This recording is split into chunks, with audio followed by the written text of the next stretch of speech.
Números capítulos 28 e 29. A complacência de Deus em Cristo. Estes dois capítulos devem ser lidos em conjunto e formam uma parte distinta do livro, uma parte cheia de interesse e instrução. O segundo versículo do capítulo 28 dá-nos uma exposição resumida do conteúdo de toda esta parte. Falou mais o Senhor a Moisés, dizendo: Dá ordem aos filhos de Israel e dize-lhes: Da minha oferta, do meu manjar para as minhas ofertas queimadas, do meu cheiro suave, tereis cuidado, para mais oferecer a seu tempo determinado. Números 28 verso 12.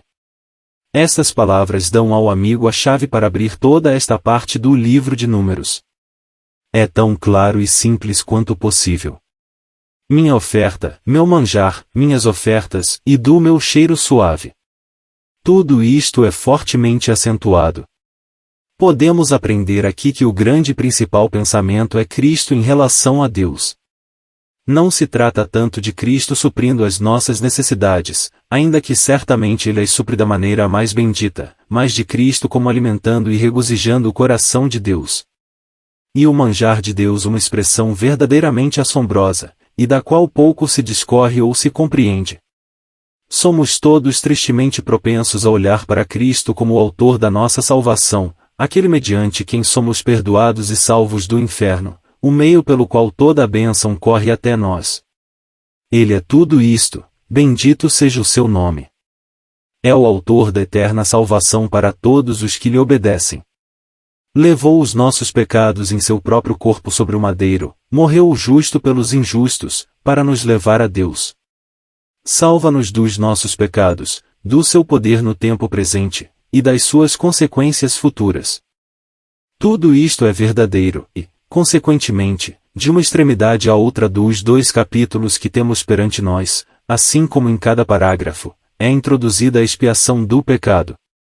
13 vezes se faz menção da oferta de expiação pelo pecado, e, todavia, apesar disso, permanece o fato verdadeiro e claro que o pecado ou a expiação do pecado não é, de modo nenhum, o assunto principal destes capítulos. Não se faz referência ao pecado no versículo que temos citado, embora esse versículo dê claramente um sumário do conteúdo dos dois capítulos, nem há alusão alguma ao pecado até que chegamos ao versículo 15. Será preciso dizer que a expiação do pecado é essencial visto se tratar do homem e o homem ser pecador? Seria impossível tratar do assunto de aproximação do homem de Deus, do seu culto, ou da sua comunhão, sem introduzir a morte expiatória de Cristo como fundamento necessário. Isto é o que o coração reconhece com grande alegria. O mistério do precioso sacrifício de Cristo será, nos séculos eternos, a fonte de refrigério para as nossas almas. Mas seremos acusados de socinianismo em nossos pensamentos se afirmarmos que há qualquer coisa em Cristo e na sua preciosa morte para além do assunto dos nossos pecados e do suprimento das nossas necessidades? Cremos que não. Pode alguém ler Números 28 e 29 e não ver isto? Vejamos um fato simples que poderia despertar a atenção até de uma criança. Há 71 versículos em toda esta parte destes, 13 fazem referência à expiação do pecado, e os restantes 58 estão ocupados com as ofertas de cheiro suave. Em suma, o tema especial aqui é o prazer de Deus em Cristo. De manhã e à noite, dia a dia, semana após semana, de uma lua nova a outra, desde o começo ao fim do ano, é Cristo na sua fragrância e preciosidade para Deus. É verdade, graças sejam dadas a Deus e a Jesus Cristo seu Filho, o nosso pecado expiado, julgado e tirado para sempre, as nossas transgressões são perdoadas e a nossa culpa anulada. Porém, sobre tudo isto, o coração de Deus satisfaz-se, regozija-se e deleita-se em Cristo. O que era o cordeiro da manhã e o da tarde era uma expiação da culpa ou um holocausto? Escutemos a resposta nas próprias palavras de Deus, e dir-lhes-ás: esta é a oferta queimada que oferecereis ao Senhor, em 2 cordeiros de 1 ano, sem mancha, cada dia, era contínuo holocausto. 1 cordeiro sacrificarás pela manhã e o outro cordeiro sacrificarás de tarde, e a 10ª parte de 1 efa de fior de farinha em oferta de manjares, misturada com a 4ª parte de 1 rim de azeite moído. Este é o holocausto contínuo, instituído no Monte Sinai, em cheiro suave, oferta queimada ao Senhor, versículos 3 a 6. E o que eram também os 2 cordeiros do sábado? Uma expiação do pecado ou um holocausto, o holocausto é do sábado, em cada sábado, versículo 10. Devia ser duplo, porque o sábado era uma figura do repouso que resta ainda para o povo de Deus, quando haverá uma dupla apreciação de Cristo. Porém o caráter da oferta é tão claro quanto possível. É Cristo em relação com Deus. Este é o ponto especial do holocausto. A expiação pelo pecado é Cristo em relação conosco. Nesta trata-se da questão da hediondez do pecado, naquele é uma questão da preciosidade e excelência de Cristo. Assim sucedia também no começo dos seus meses, versículo 11. Na festa da Páscoa e dos pães asmos, versículos 16 a 25. Na festa das primícias, versículos 26 a 31. Na festa das trombetas, capítulo 29 verso 1 a 6. E na festa dos tabernáculos, versículos 7 a 3:8. Em suma, em toda a série de festas a ideia dominante é Cristo como odor agradável. A expiação do pecado não falta nunca, mas as ofertas de cheiro suave ocupam um lugar de relevo, como é evidente para todo simples amigo. Julgamos que não é possível alguém ler esta porção notável da Escritura sem notar o contraste entre o lugar da expiação pelo pecado e o holocausto. Da primeira fala-se apenas como de um bode, enquanto que a segunda se nos apresenta na forma de 14 cordeiros, 13 bezerros, etc. Tal é o lugar destacado que as ofertas de cheiro suave ocupam nesta Escritura. O caráter do culto que Deus busca. Mas por que nos detemos sobre isto? Por que insistimos neste pormenor? Simplesmente para mostrar ao amigo cristão o verdadeiro caráter do culto que Deus busca, e no qual se deleita. Deus acha o seu prazer em Cristo, e deveria ser o nosso alvo constante apresentar a Deus aquilo em que Ele se deleita. Cristo deve ser sempre o objeto do nosso culto, e sê-lo-á na proporção em que formos guiados pelo Espírito de Deus. Quantas vezes, infelizmente, sucede o contrário conosco? Quantas vezes, tanto na assembleia como no secreto, o tom é baixo e o espírito triste e pesado?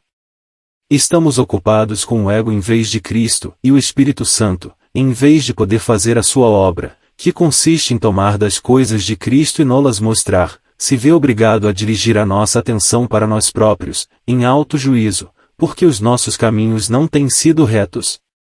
Tudo isto deve ser vivamente deplorado. Exige a nossa sincera atenção tanto como assembleia como individualmente, nas nossas reuniões e nas nossas devoções privadas. Por que é o tom das nossas reuniões públicas frequentemente tão baixo? Por que há tanta fraqueza, tanta improdutividade, tanta distração? Por que estão os hinos e as orações tão fora do assunto? Por que há tão pouco do que realmente merece o nome de adoração? Por que há tanta impaciência e incerta atividade? Por que há tão pouco entre nós para alegrar o coração de Deus, tão pouco de que Ele possa falar como sendo o seu manjar para as suas ofertas queimadas, do seu cheiro suave, e estamos ocupados com o ego e o seu ambiente as nossas necessidades, fraquezas, provações e dificuldades, e deixamos Deus sem o manjar da sua oferta. Na realidade, nós roubamo-lo do que lhe é devido e do que o seu coração amantíssimo deseja. E por que podemos ignorar as nossas provações, as nossas dificuldades e necessidades? Não, mas podemos deixá-las ao seu cuidado. Ele diz-nos para lançarmos sobre si toda a nossa solicitude, na doce e tranquila certeza de que Ele tem cuidado de nós. Convida-nos a deitar sobre si as nossas cargas, na certeza de que nos susterá. Ele tem cuidado de nós. Isto não é bastante, não deveríamos nós estar suficientemente despreocupados de nós próprios, quando nos reunimos na sua presença, para podermos apresentar-lhe alguma coisa mais do que as nossas próprias coisas? Ele tem feito provisão para nós. Fez tudo bem por nós. Os nossos pecados e as nossas dores foram todos divinamente resolvidos. E, certamente, nós não podemos supor que essas coisas sejam o alimento do sacrifício de Deus. Ele fez delas o objeto da sua solicitude, bendito seja o seu nome, mas não pode dizer que sejam o seu alimento. Prezado amigo, não deveríamos nós pensar nestas coisas? Pensar delas tanto a respeito da Assembleia como do nosso lugar no secreto? Porque a mesma observação aplica-se, igualmente, tanto a um caso como ao outro. Não deveríamos cultivar um tal estado de alma que nos habilitasse a apresentar a Deus o que ele se compraz em chamar o seu manjar? A verdade é que precisamos de uma habitual e inteira ocupação de alma com Cristo como um cheiro suave a Deus. Isto não quer dizer que apreciamos menos a expiação do pecado, longe de nós tal pensamento. Mas recordemos de que em Jesus Cristo, nosso precioso Senhor, há alguma coisa mais do que o perdão dos nossos pecados e a salvação das nossas almas. O que representam o holocausto, a oferta de manjares e de libação, Cristo como cheiro suave, Cristo como o alimento da oferta de Deus, as delícias de seu coração.